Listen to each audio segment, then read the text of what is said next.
मौसा प्रणाम। खुश रह। कथी हो गल भाई तो खून बहत हवा हाथों में पट्टी बांधले बड़ा एक के देखते रहियो मुंह हाथ फोड़ के पट्टी उट्टी बांधले कथी होलवा सके। अरे एकरा बातें न कर। ई सब आजू जौन दशा भेल बा हमनी के नु एकरे चलते भेल बा। गिरलिए वह वीर हनुमान बने कहली जे न जो मार होई आजू हमनिए पर पड़ जतो तो ई बातें न मन लख। मौसा तोरी तो बहुत बरियार बड़ा पूरा पट्टीदार एकदम महाबली बरियारे बड़ा तोहनी वही सन के बड़ा तब कैसे पीट आ गेल। अरे तोरा से कथी छुपाई वो भल दुर्गा पूजा समिति के अध्यक्ष बनावेला।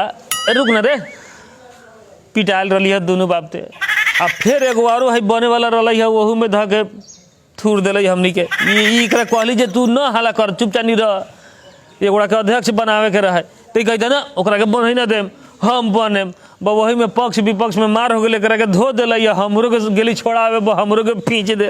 बड़ा फड़फड़ा लो कोनो पंचायती में तो देख ना दासा दोनों बापते के खाली हमरे चलते पिटाल अपन का नाम न देखल नगर पालिकावा के कंडावा बताव भोज खा के गे रहा हम ही कहले रही जा भोज खा के पिटा के आव।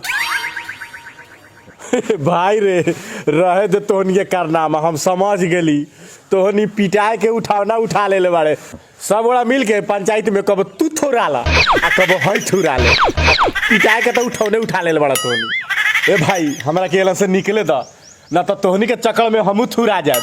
मौसा के सुनल ही बड़ बड़ाई आ दूरा पर देखली टूटल चटाई बतुआल बड़ा।